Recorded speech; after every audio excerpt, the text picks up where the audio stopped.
first I gotta ask, are there any Mark Kelly fans in the room? No. What do you think, should I send him home in November?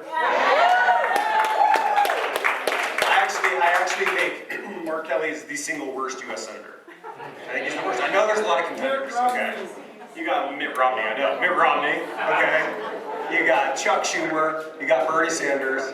But as bad as those guys are, I'm prepared to say Mark Kelly is actually the worst.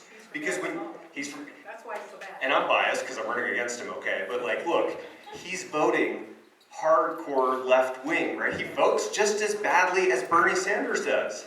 Mark Kelly is a reliable rubber stamp vote for the Chuck Schumer, Joe Biden, open borders, inflation agenda, right? But at least Bernie Sanders says, I'm a communist, that's what I'm gonna do, right? He's a little bit more honest about it. Like you understand that he's that kind of enemy. Mark Kelly, on the rare occasions where they trot him out, usually he does the Joe Biden hide in the basement strategy, right? They hide him from the voters.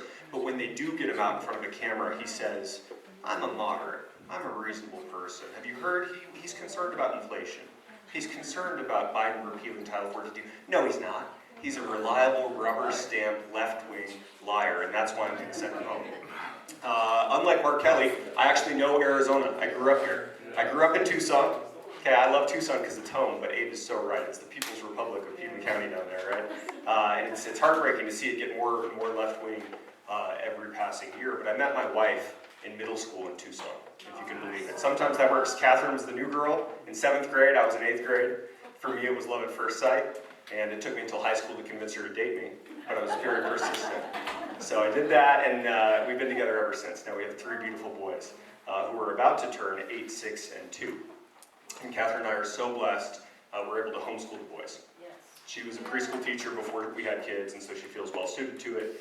And I've had a successful business career, so we can literally afford to homeschool, and we're just so grateful for that opportunity, right? Because we want to make sure that the kids get educated and not indoctrinated. Amen. Right? And I know that some of the schools here are probably so much better and healthier than the schools in Tucson and Phoenix. But in these big cities, the schools really are as bad as we're talking about, right? The critical race theory.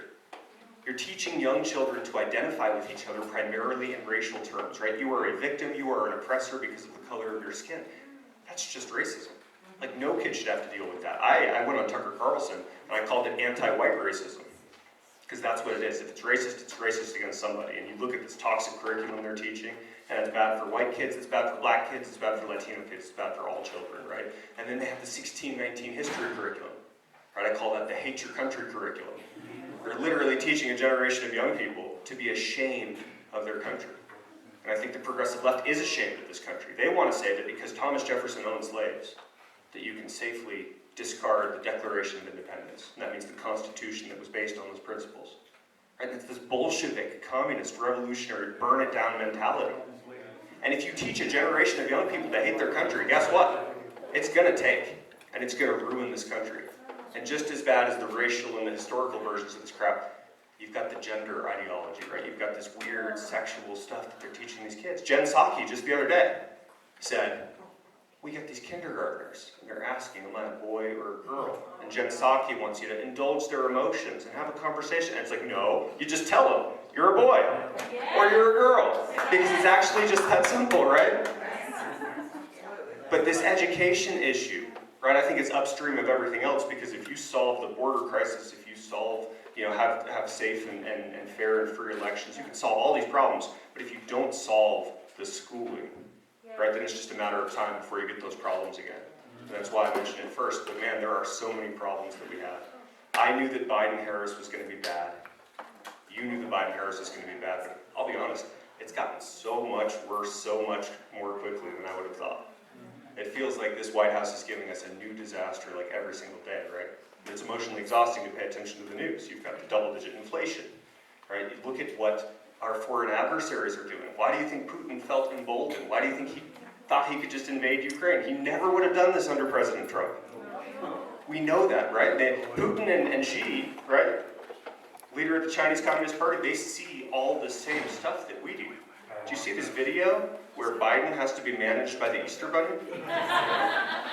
They see this, right? They look at the White House now and they see nothing but weakness, and they knew better than to mess with President Trump. Putin invaded Georgia right, under Bush in 08. He invaded Crimea in 14 under Obama. Didn't really do that much under Trump, did he? Right? President Trump was gracious to his face, but behind the scenes, the Trump administration was quite tough on Russia, and Putin knew better than to mess with anybody. And so he didn't. And then, of course, Putin just smells weakness in the White House and does whatever he wants in Ukraine. Okay, and then how about the border? The border, people say, Blake, is the House going to impeach Biden when we take the House? And I say, yes, absolutely they will. And they say, Blake, will you vote to convict in the Senate? And based on what I've seen, yes, absolutely, I will vote to convict Joe Biden in the Senate. Okay? Sorry, but Biden held up his right hand, right? And I think the other hand was on a Bible, which makes it even worse. And he took an oath. He swore to faithfully defend and execute the laws of this country. And it's not like he's trying and failing, right? At the southern border, he's just totally abdicated his constitutional responsibility. That's a high crime and misdemeanor. He does not deserve to be president of the United States. Okay, and the border crisis is such an enormous issue. The only way to really fully comprehend it, because it's so big, is with statistics, right? You've heard the numbers. It's crazy. It's an invasion. 225,000 illegals come across every month. Not every year, every month, right? So that's 2.4, 2.5 million per year. Over 4 years of Biden-Harris, that's 10 million people. 10 million illegals. That's the ones that we know about, right? That's more people than live in Arizona. That's an invasion. But there's also something tricky to wrap your head around, the large numbers. You know, if I say there's 3 million coming in, there's 10 million coming in, it's actually hard to really comprehend the gravity of it, right? And so let me tell you just one story from the campaign trail. I had an opportunity recently to sit down with an angel mom, a woman whose son was murdered by an illegal alien. And the statistics that I'm citing, right, the amount of fentanyl coming through, we can measure the tonnage of it. But these statistics are kind of abstract, and there's nothing abstract about sitting across the table from a woman who lost her son to an illegal alien, right? And even after months of processing the loss, she became emotional. So then I become emotional. And I'll never forget this. As long as I live, no matter what happens with my election here this year, I will never forget, she said to me, Blake, I know that Joe Biden didn't personally kill my son. But also, didn't he? Like, wasn't he responsible? And the only honest answer is yes. Right? So this border crisis is ruining the country, yeah, but concretely it's ruining individual lives. And we need to throw Joe Biden out of office because of it. It's just that simple, right? And what a crazy contrast. How bad things have gotten quickly because you had in President Trump a model of what worked. Right? He doesn't get nearly enough credit for it, but man, I think President Trump saved this country, literally saved this country by winning in 2016. Yes. Right? It's just that simple, because however bad you think things are now, and they're bad, let me agree, we would right now be in year 6 of a Hillary Clinton regime without President Trump, and I think that's game over. You know, I'm an optimist, I'm running for office, I think we can turn the ship around, even though it's going to be really hard, but I'm not so much of an optimist to think you can kind of take unlimited holes in the ship before the ship sinks. In 6 years of Hillary Clinton and the ship sinks. Right? So now I think we have a chance, but only if we start playing offense. I think after Reagan and until Trump, we elected a lot of conservatives. Maybe some of them were good people. Doesn't matter, that's not enough. Because all they wanted to do was just play defense. And when you play defense, right, the progressive left, they just win. Maybe you slow them down a little bit. But conservatism can't just be progressivism going the speed limit. Right? We have to play offense. Because the left, they tell us what they're going to do to us. Right, Mark Kelly, he wants to get rid of the filibuster. Well, if I don't do my job and send Mark Kelly home and they pick up just 1 or 2 more U.S. Senate seats, they get rid of the filibuster. And then Joe Biden can implement his agenda, and that means they'll federalize elections, right? So-called Voting Rights Act. They'll federalize elections. They'll pack the Supreme Court. You think one Ketanji Brown Jackson is bad? How about 10? They will do that. They'll add new states to the union, not because they care about D.C. or Puerto Rico. These people would add Afghanistan to the union if they could, because they get 2 new Senate seats, right? The progressives are all about absolute control, and we can't let it happen. And so I want to go to D.C. I know it's going to be hard, but I want to go and start to play offense, because we do need leadership that knows what time it is. People who are going to stand up to Mitch McConnell.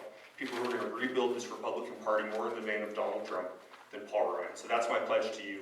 I think it makes me the boldest and best candidate to take out Mark Kelly here in November. God willing, and with your help, that is what I will do, and I will make you proud once I get to D.C. So, thank you.